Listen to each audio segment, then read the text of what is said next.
El tema de hoy es la séptima parte, la continuación de lo que estamos tratando sobre el Espíritu Santo. Vamos a seguir con las citas del Espíritu de Profecía de Ellen White, que habla sobre todo esto y que no deja lugar a dudas de que el Espíritu Santo es la tercera persona de la divinidad, pero a más ya os disteis cuenta de que no solo estamos presentando este tipo de citas, sino las que además explican la función del Espíritu Santo en nosotros. Por tanto, es conveniente a veces leer algún párrafo un poco extenso para poder concluir y no llegar a falsas conclusiones solo cogiendo una sola frase, que tantas veces sucede para querer alegar todo lo contrario a lo que ella escribe, ¿no? Vamos a ver una vez más cómo precisamente todo lo que ella escribe está en consonancia con la Biblia, y ya sé que para algunos es duro tener que reconocer que su postura es otra, pero bien, si queremos ser sinceros, no hemos de adaptar a Dios a nosotros, sino nosotros a Dios. Vamos a empezar primero con una oración. Padre nuestro, te damos gracias, Señor, porque nos das la oportunidad de volver a seguir con este tema. Sabemos que hablamos poco sobre el Espíritu Santo, deberíamos hablar mucho más. Deberíamos comprender mucho más su labor por nuestra salvación también.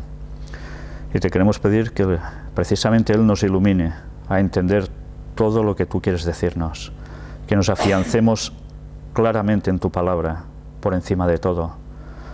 Ayúdanos a ser sinceros y humildes, y perdona nuestros pecados, Señor, que te lo pedimos todo en el nombre de Jesús. Amén. Quisiera empezar primero con un texto que se halla en el libro de Efesios, capítulo 4 y versículos del 10 al 16. El que descendió es el mismo que también subió por encima de todos los cielos para llenarlo todo. Está haciendo referencia de Jesús. Y él mismo constituyó a unos apóstoles, a otros profetas, a otros evangelistas, a otros pastores y maestros, a fin de perfeccionar a los santos para la obra del ministerio, para la edificación del cuerpo de Cristo. Va dando los dones a distintas personas para que la iglesia se consolide, no le falte de nada, crezca. Pero mirad qué más continúa diciendo. Hasta que todos lleguemos a la unidad de la fe. Esto es básico. No podemos pretender estar unidos si no tenemos unidad de fe, de criterios, de creencias. Y del conocimiento del Hijo de Dios. Lógicamente encima, además, esto. A un varón perfecto, a la medida de la estatura de la plenitud de Cristo, para que ya no seamos niños fluctuantes, llevados por doquiera de todo viento de doctrina, por estratagema de hombres, que para engañar emplean con astucia las artimañas del error. Se nos advierte, no seamos como niños fluctuantes llevados de aquí para allá, porque hay gente que utiliza la palabra de Dios, tergiversando ciertas cosas para hacernos creer lo que no es correcto y así desunirnos y llevarnos precisamente a todo lo contrario de la unidad y del conocimiento de Dios. Sino que siguiendo la verdad en amor, crezcamos en todo en aquel que es la cabeza, esto es Cristo. Pero ¿qué debemos hacer? Siguiendo la verdad. Si seguimos el error, no vamos a crecer igual. Eso es evidente por el texto. De quien todo el cuerpo, bien concertado y unido entre sí por todas las coyunturas que se ayudan mutuamente, según la actividad propia de cada miembro, recibe su crecimiento para ir edificándose en amor. Por tanto, mirad si es importante que sepamos lo que creemos y que lo que creamos sea verdaderamente la verdad y no un error. Vamos a apagar las luces porque vamos a seguir mostrando esas citas de Ellen White que hablan precisamente sobre el Espíritu Santo. Si podéis, por favor.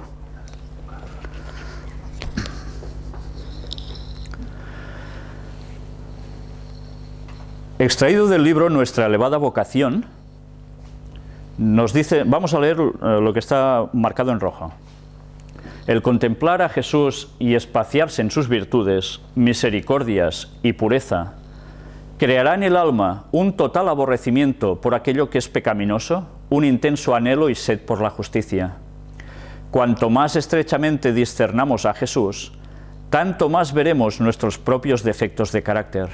Entonces, confesad estas cosas a Jesús y con verdadera contrición de alma, colaborad con el poder divino, el Espíritu Santo, para alejar aquellas cosas.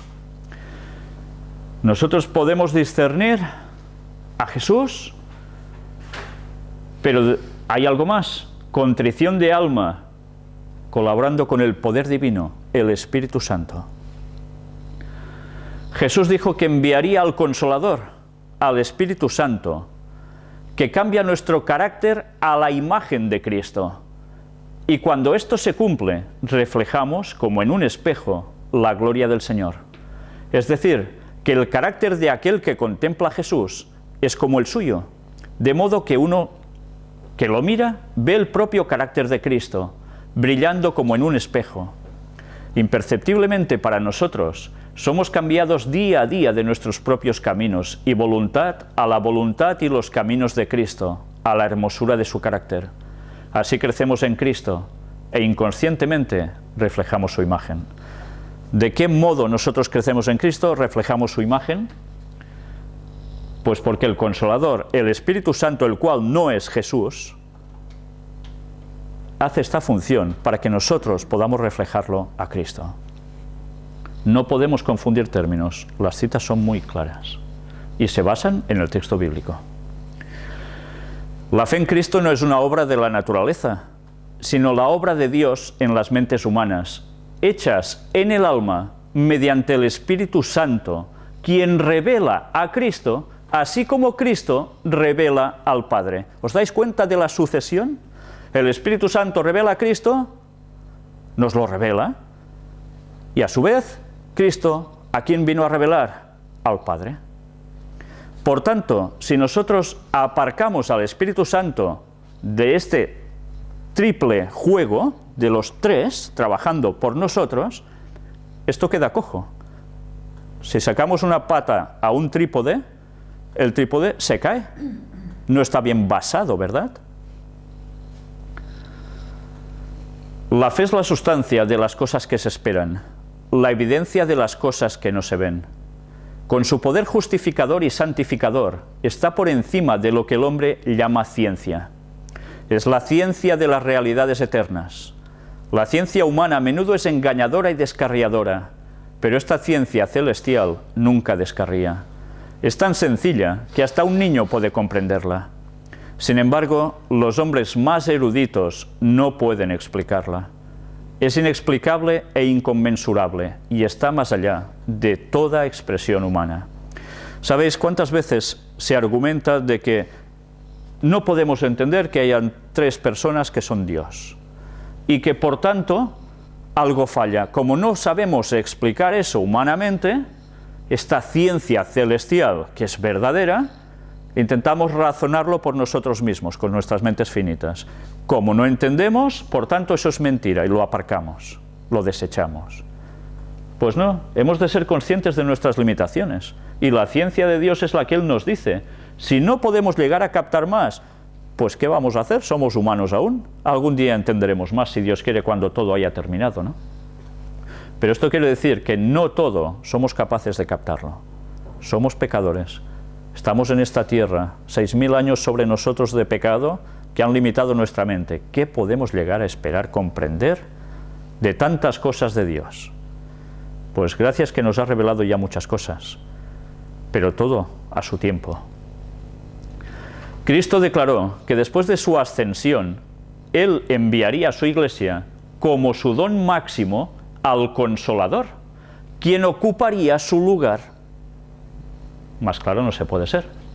Este Consolador es el Espíritu Santo, el alma de su vida, la eficacia de su iglesia, la luz y la vida del mundo. En el don del Espíritu, Jesús le dio al hombre el mayor bien que el cielo podía derramar. Es el Espíritu el que hace efectivo lo que ha sido hecho por el Redentor del mundo, por Jesús. El corazón es hecho puro mediante el Espíritu. Mediante el Espíritu, el creyente llega a ser participante de la naturaleza divina. ¿Qué quiere decir esto? Si nosotros rechazamos al Espíritu Santo como la tercera persona de la divinidad, ¿estamos participando de la naturaleza divina? Pues no, la conclusión es evidente. Cristo ha dado su Espíritu como un poder divino para vencer toda tendencia al mal, heredada o cultivada, y para imprimir su propio carácter sobre la Iglesia. Es el privilegio de cada hijo e hija de Dios tener en ellos la morada del Espíritu. Que cada miembro de la Iglesia se arrodille delante de Dios y ore sinceramente porque se le imparta el Espíritu. Exclamad: Señor, aumenta mi fe, haz que comprenda tu palabra, porque la comprensión de tu palabra proporciona luz. Refréscame mediante tu presencia, llena mi corazón con tu Espíritu. Cuando una persona es llena del Espíritu, cuanto más severamente sea probada, tanto más claramente demostrará que es un representante de Cristo. La paz que mora en el alma se refleja en su rostro. Las palabras y las acciones expresan el amor del Salvador. Renuncia al yo. El nombre de Jesús está escrito en todo lo que dice y lo que hace. Podemos hablar de las bendiciones del Espíritu Santo, pero a menos que nos preparemos para recibirlo, ¿de qué valdrán nuestras obras? Podemos hablar mucho de sus bendiciones, pero si no nos preparamos para recibir al Espíritu Santo, ¿de qué nos va a servir? Nada. Nos estamos esforzando con toda nuestra capacidad para alcanzar la estatura de hombres y mujeres en Cristo. Estamos buscando su plenitud, siempre adelantando hacia la marca establecida para nosotros, la perfección de su carácter. Cuando el pueblo de Dios alcance esta marca, será sellado en sus frentes. Llenos del Espíritu, estarán completos en Cristo, y el ángel anotador declarará: consumado es. ¿Sabéis? Este trozo último que hemos leído, si nos lo leemos rápidamente, nos va a pasar desapercibido un detalle clave de todo. Nosotros, si Dios quiere, deberemos afrontar el momento cuando desde el cielo se oiga la voz que diga: consumado es. Se acabó el tiempo. Cristo va a cambiar sus mantos de sacerdote por los de rey y vendrá a buscarnos, a terminar con este mundo. Pero mirad qué interesante es, cuando está hablando que nosotros, como su pueblo, cuando alcancemos esa marca, será sellado en sus frentes, seremos sellados en nuestras frentes, llenos del Espíritu Santo, estaremos completos en Cristo. Si nosotros estamos rechazando al Espíritu Santo, ¿podremos estar completos en Cristo? ¿Estaremos preparados para que cuando se oiga consumado es, nosotros seamos de los 144.000 que estarán en pie esperando el retorno de Cristo? Mirad si es importante creer correctamente, porque nos estamos jugando la salvación. Porque puede ser que por rechazar este concepto tan importante nos veamos fuera de la eternidad con Dios. Cristo ha prometido el don de su Espíritu a su Iglesia, y la promesa nos pertenece tanto a nosotros como a los primeros discípulos. Pero esta, como otras promesas, también es dada bajo una condición. Hay muchos que creen y profesan pedir el cumplimiento de la promesa del Señor. Hablan acerca de Cristo y acerca del Espíritu Santo, y sin embargo no reciben ningún beneficio.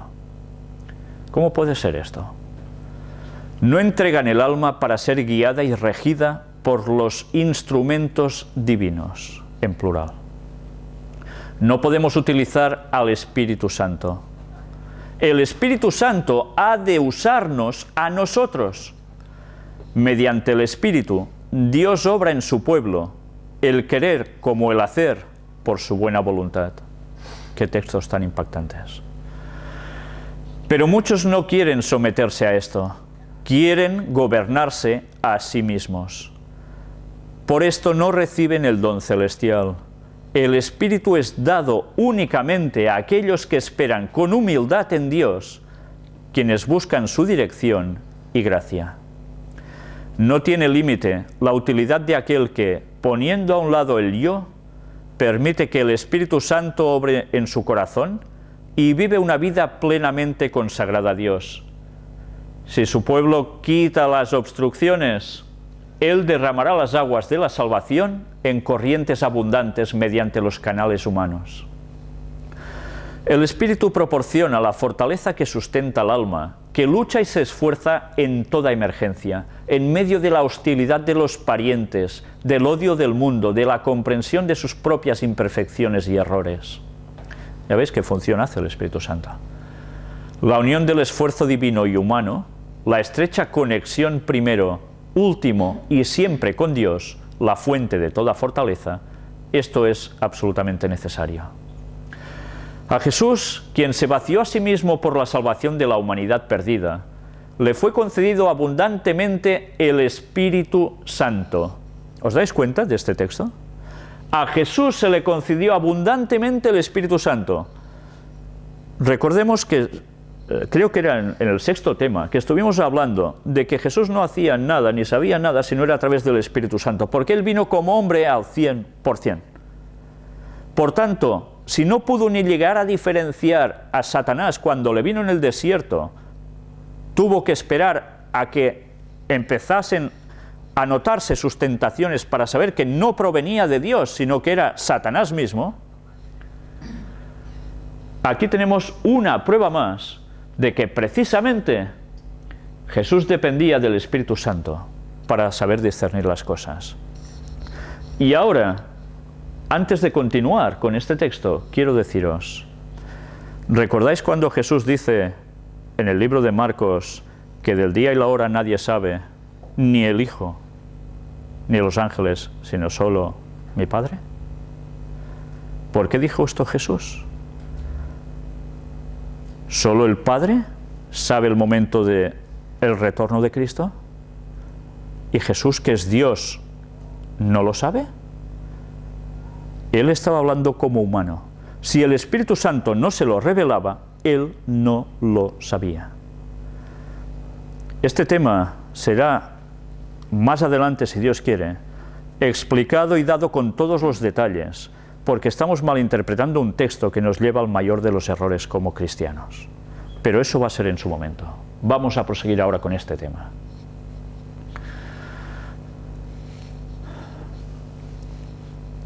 Así será dado a cada seguidor de Cristo, el Espíritu Santo, cuando todo el corazón le sea entregado para que more en él.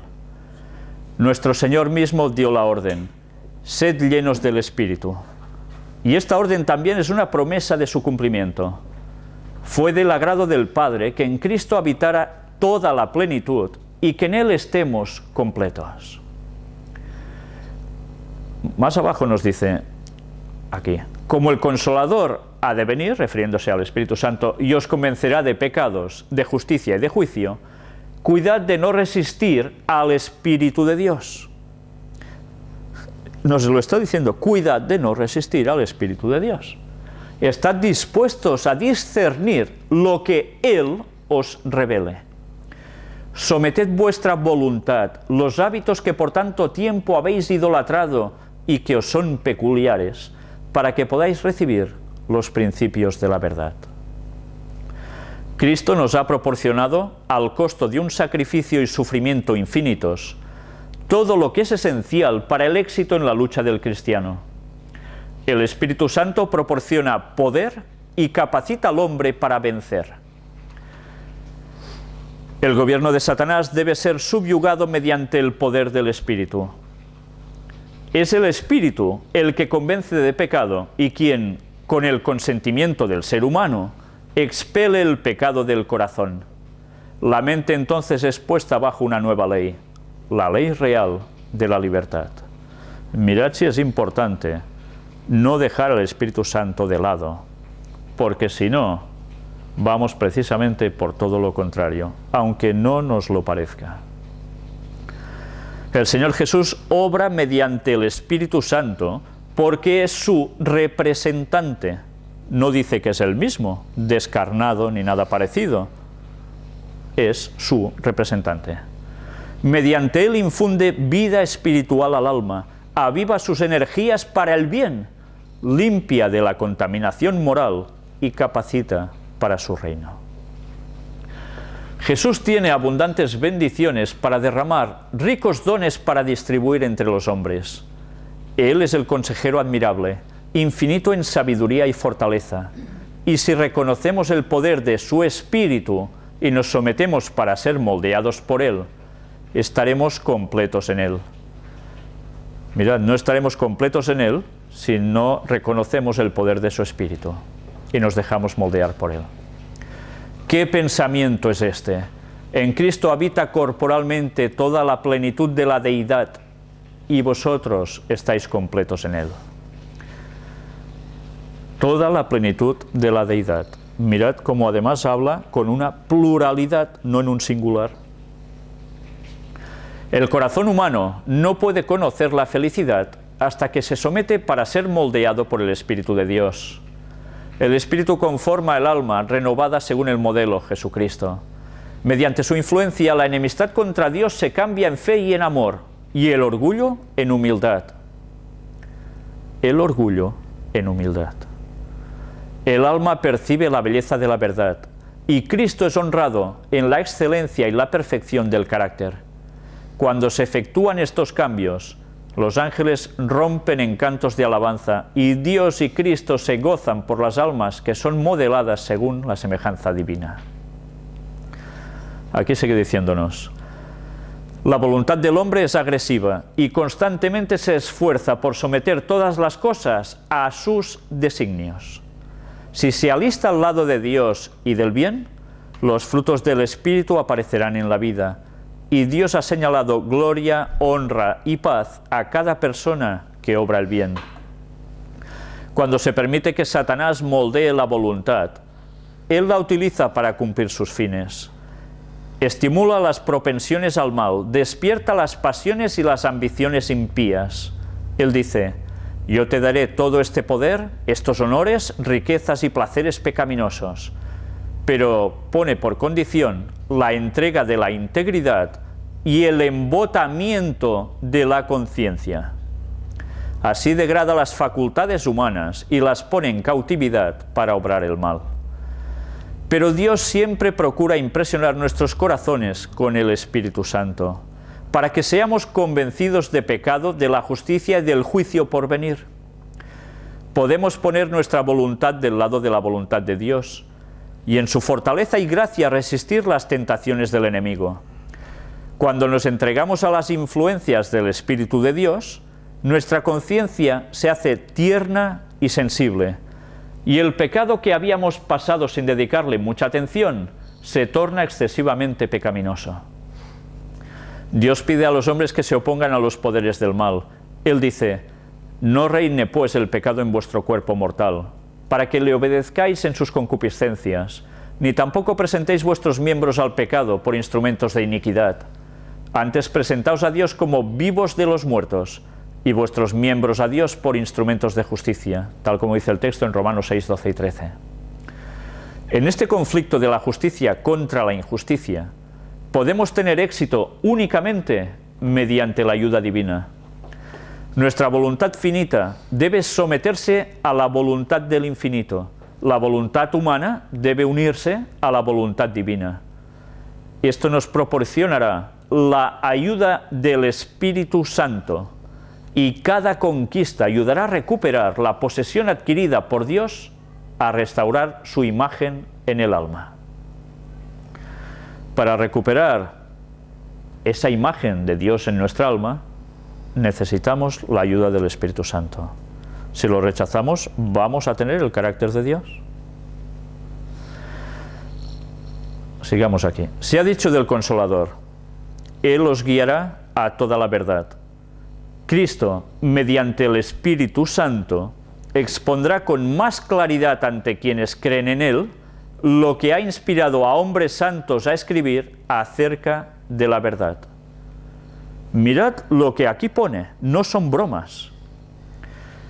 Para comprender más acerca de la verdad, ¿cómo lo haremos? ¿A través de quién?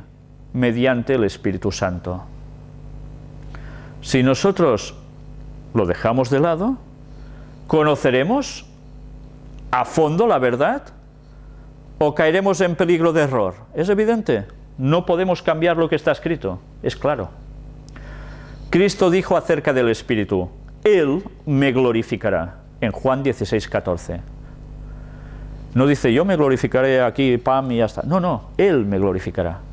Así como Cristo glorificó al Padre por la demostración de su amor, así el Espíritu habría de glorificar a Cristo, revelando al mundo las riquezas de su gracia. La misma imagen de Dios debe ser reproducida en la humanidad. El honor de Dios, el honor de Cristo, está implicado en la perfección del carácter de su pueblo. A veces no nos damos cuenta. Cuando el Espíritu Santo actuaba sobre Jesús, lo estaba guiando absolutamente en todo. Jesús se va, dice que deja al Consolador. ¿Para qué deja al Consolador? Porque Él está haciendo otra función. Y la tercera persona de la divinidad se encarga de estar con nosotros, trabajando en nuestras mentes, en nuestros corazones, para llegar a tener el carácter de Cristo. Si nosotros no lo queremos, no podremos tener ese carácter. ¿Los 144.000 pecarán? Cuando Cristo esté por volver, ¿pecarán? No, no van a pecar. ¿Por qué no pecarán? Porque tendrán el carácter de Cristo. ¿Y cómo habrán conseguido el carácter de Cristo? A través del Espíritu Santo. Mirad qué relación, ¿eh? Porque esto quiere decir que quien no crea en el Espíritu Santo como la tercera persona de la divinidad, no estará entre los 144.000 sellados. Realmente esto es mucho más importante de lo que podía parecer a simple vista. El Espíritu obra en nosotros, trayendo a menudo a la mente y en forma vívida las preciosas verdades del plan de redención. Es Él el que nos lo pone dentro. Olvidaríamos esas verdades y las ricas promesas de Dios, perderían para nosotros su eficacia, si no fuera por el Espíritu que toma las cosas de Dios y nos las muestra. No es el Espíritu Dios tampoco, Dios Padre, es distinto, queda evidente en estas palabras. Toma de las cosas de Dios, tal como dice el texto bíblico también, ¿y qué hace? Nos las muestra. El Espíritu ilumina nuestras tinieblas, informa nuestra ignorancia y nos ayuda en nuestras múltiples necesidades. Pero la mente debe buscar a Dios en forma constante. Si se permite que la mundanalidad entre en ella, si no tenemos deseos de orar ni deseos de estar en comunión con Él, quien es la fuente de la fortaleza y la sabiduría, el Espíritu no permanecerá en nosotros. Los incrédulos no reciben la rica dotación de gracia, que los haría sabios para la salvación, pacientes, perdonadores, rápidos para percibir y apreciar las ministraciones celestiales, prontos en discernir las trampas de Satanás y fuertes para resistir el pecado. Dios no puede realizar su obra poderosa en favor de ellos porque son incrédulos. Casi nada. La religión de Cristo significa más que el perdón del pecado, significa que el pecado es quitado y que el vacío es llenado con el Espíritu. Significa que la mente es divinamente iluminada, que el corazón es vaciado del yo y llenado con la presencia de Cristo. Cuando esta obra sea realizada por los miembros de la Iglesia será una Iglesia viva y activa, cuando seamos llenos del Espíritu Santo y nos habramos vaciado de pecado. Luego nos preguntamos, ¿por qué tantas iglesias no crecen? ¿Por qué cuando damos testimonio a la gente nadie se convierte? Pues bien, porque el Espíritu Santo tiene que cambiarnos. Si nosotros estamos rechazando al Espíritu Santo para que nos cambie, ¿cómo podemos convencer a los demás? Debemos orar con tanto fervor por el advenimiento del Espíritu Santo como oraron los discípulos por él en el día de Pentecostés. Si ellos lo necesitaban en aquel tiempo, más lo necesitamos nosotros hoy. Toda clase de doctrinas falsas, herejías y engaños están descarriando las mentes de los hombres y sin la ayuda del Espíritu, nuestros esfuerzos por presentar la verdad serán en vano. Nosotros debemos pedir el derramamiento del Espíritu Santo, dice que los discípulos lo hicieron en Pentecostés. Lo pidieron y lo recibieron. ¿Por qué era importante que ellos recibieran el Espíritu Santo? Jesús se había ido. Si no recibían el Espíritu Santo, ¿qué les hubiese sucedido? Pues que no hubiesen podido predicar con esa fuerza que en una sola generación cambió prácticamente el mundo conocido. Y ahora nosotros estamos a las puertas de la venida de Cristo. En la Biblia se habla dos veces, la lluvia temprana, la lluvia tardía. Una, Pentecostés. La otra será antes de que Cristo regrese.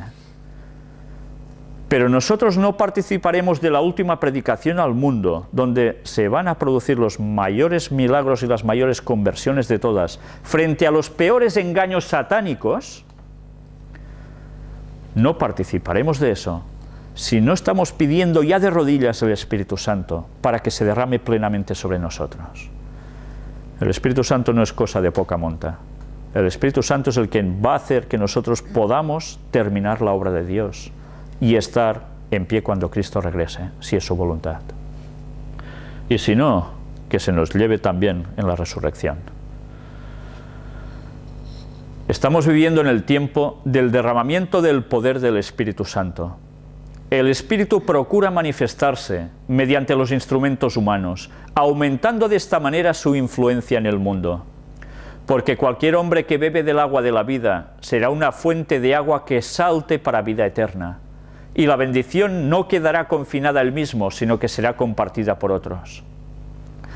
Rechazar el Espíritu Santo, a través de cuyo poder vencemos la fuerza del mal, es el pecado que sobrepasa a todos los demás, porque nos separa de la fuente de nuestro poder, de Cristo y de la comunión con Él. Qué palabras tan impresionantes. Debería hacer meditar a las personas que están rechazando al Espíritu Santo como la tercera persona de la divinidad. Yo creo que es para temblar.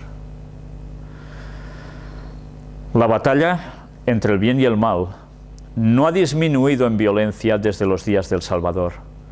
El camino que conduce al cielo no es más suave ahora que entonces.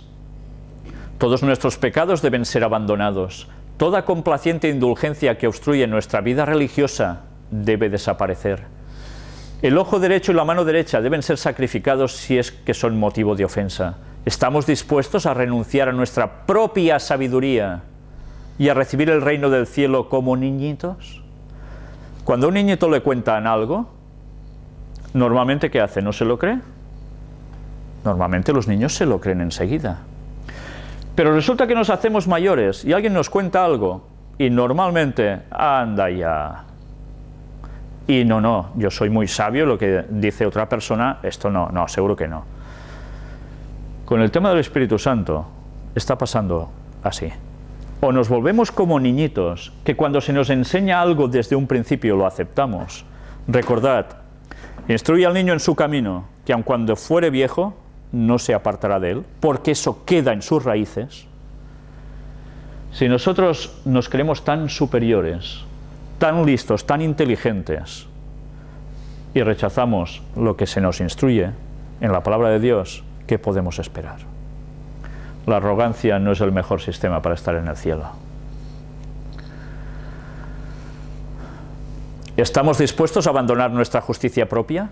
¿Estamos dispuestos a sacrificar la aprobación de los hombres? El precio de la vida eterna es de valor infinito.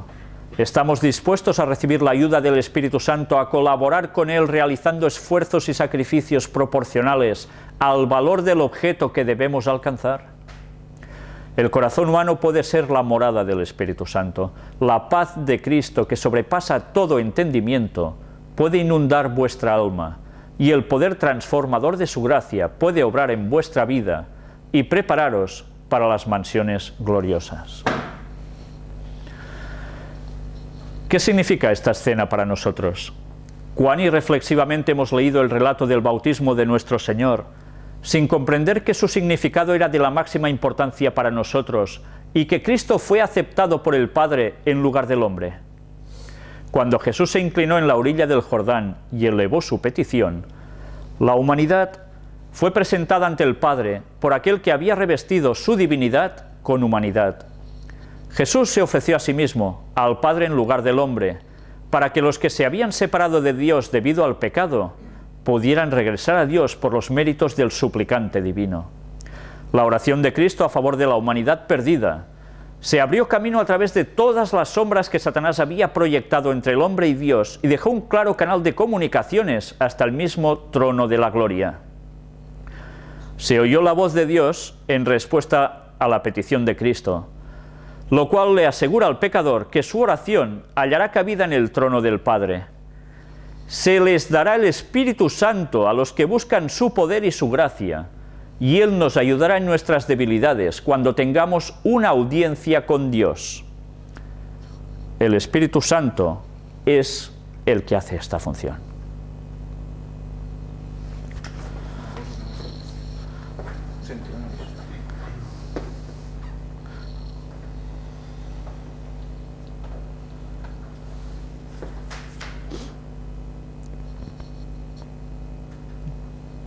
Un momento, que hay un problema técnico.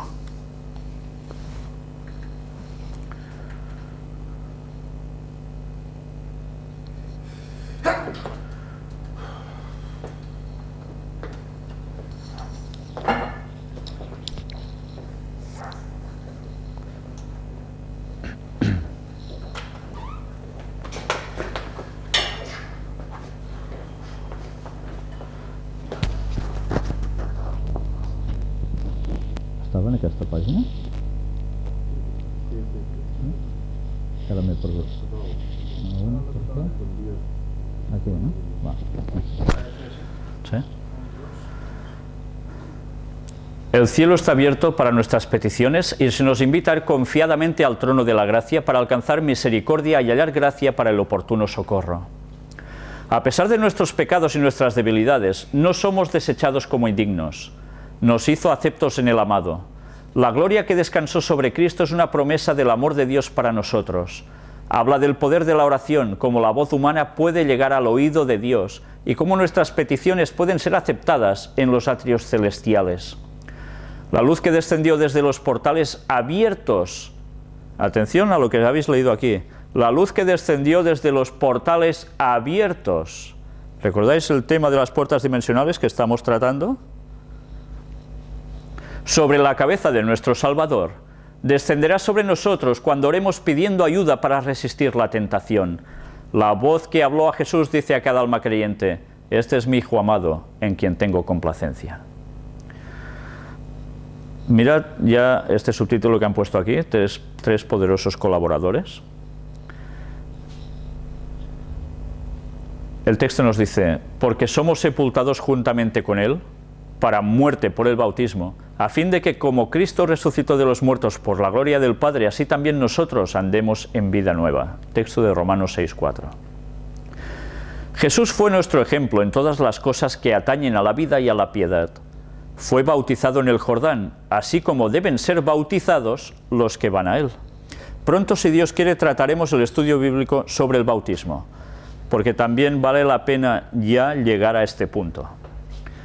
Cristo hizo del bautismo la entrada a su reino espiritual. Los que reciben el rito del bautismo hacen por lo mismo una declaración pública de que han renunciado al mundo y se han convertido en miembros de la familia real, hijos del Rey Celestial. Este es un anuncio público, el bautismo.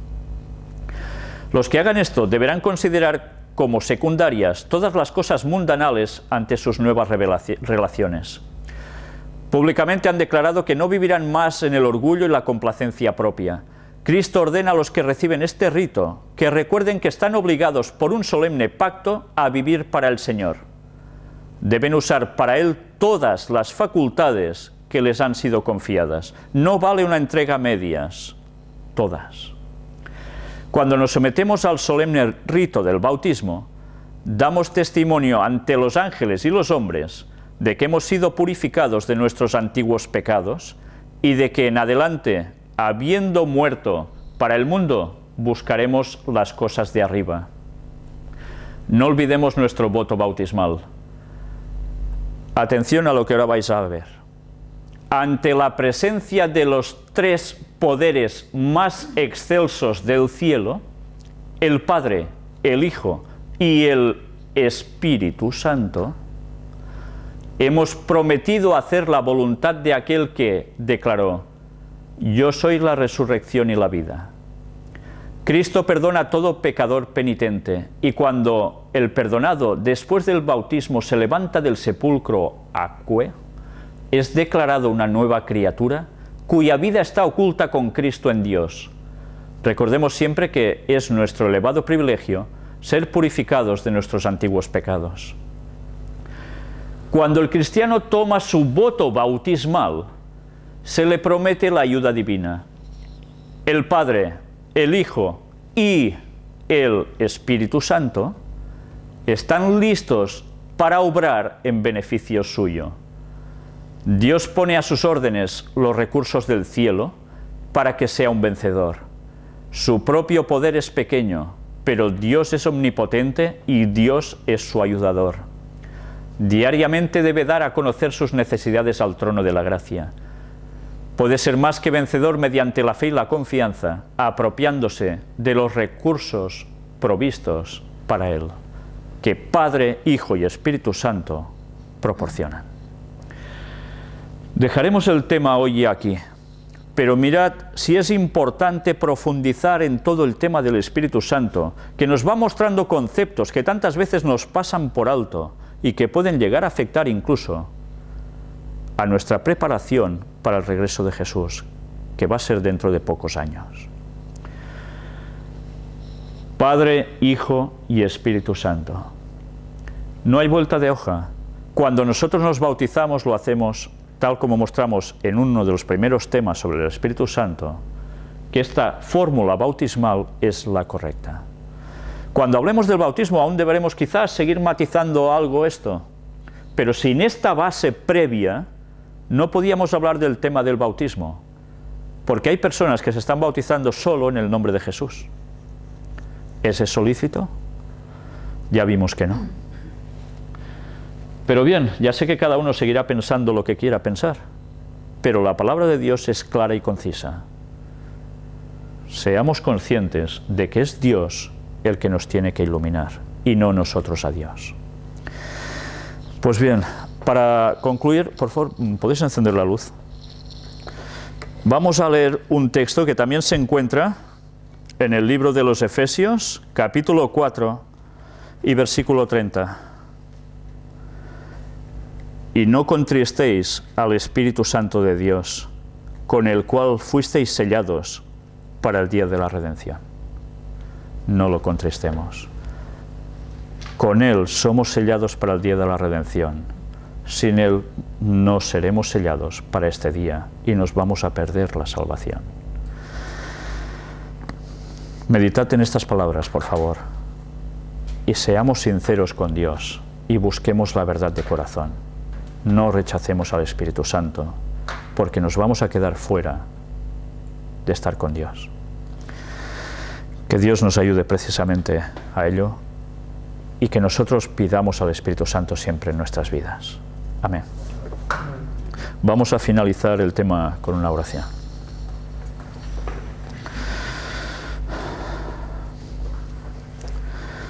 Padre, te queremos pedir, Señor, que nos ayudes a ser conscientes de nuestro mal carácter, que nos ayudes a ser conscientes de nuestros pecados, de los que tenemos puestos innatos por transmisión y los que nos hemos ido generando con el paso de los años a nosotros mismos. Ayúdanos a apartarnos de lo que el diablo quiere hacer con nosotros, que nos vapulea y nos lleva de aquí para allá. No lo permitas, Señor. Ayúdanos a ser humildes, a consagrarnos a ti, a buscarte de todo corazón, para cambiar y ser como tú eres. Tú nos pides la perfección, Señor, ayúdanos, porque nosotros solos no podemos, nos es imposible. Perdona todos nuestros pecados y ayúdanos a ser conscientes que tu venida está próxima. Nos quedan pocos años para hacer la labor final de predicación a todo el mundo. Y para eso solos no podemos. Los obreros son pocos y la mies es mucha. Por favor, manda obreros a tu mies.